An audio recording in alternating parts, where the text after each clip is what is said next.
બાપુની ઉલટવાણી, અગમગઢના ખેલ. અંતરો 1. પાયા વગરનું મકાન.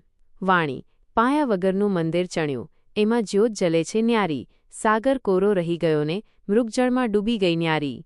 અર્થ: અહીં પાયા વગરનું મંદિર એટલે આપણું શરીર અથવા બ્રહ્માંડ છે, જે પરમાત્માની શક્તિ પર ટકેલું છે, કોઈ ભૌતિક પાયા પર નહીં.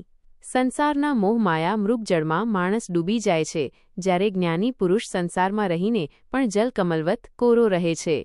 અંતરો 2. ઉલટો પવન અને ગગનવિહાર. વાણી: નદીયું પાછી વળી રે ઉલટી, સાગરમાં સમાણી, માછલી આકાશે ઉડી, એ તો અચરજની છે વાણી.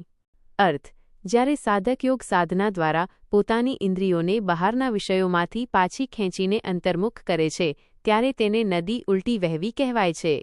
માછલી આકાશે ઉડવી એટલે આત્માનું માયાના જળમાંથી મુક્ત થઈને બ્રહ્મરંધ્ર આકાશમાં વિહાર કરવો.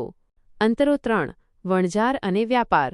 વાણી: વણઝારો વણઝાર લઈને હાલ્યો, ગાડું ગગને ચાલ્યું, બળદ વિનાનું ગાડું હાંકે, જ્ઞાનીએ એને ઝાલ્યું. અર્થ: જીવ પોતે એક વણઝારો છે.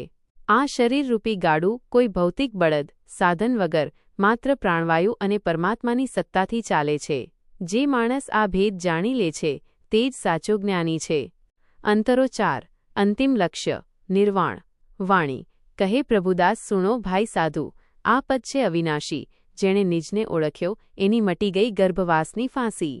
અર્થ: છેલ્લા અંતરામાં બાપુ કહે છે કે જે વ્યક્તિ પોતાની જાતને નિજને ઓળખી લે છે, તેને જન્મ મરણના ફેરામાંથી મુક્તિ મળે છે.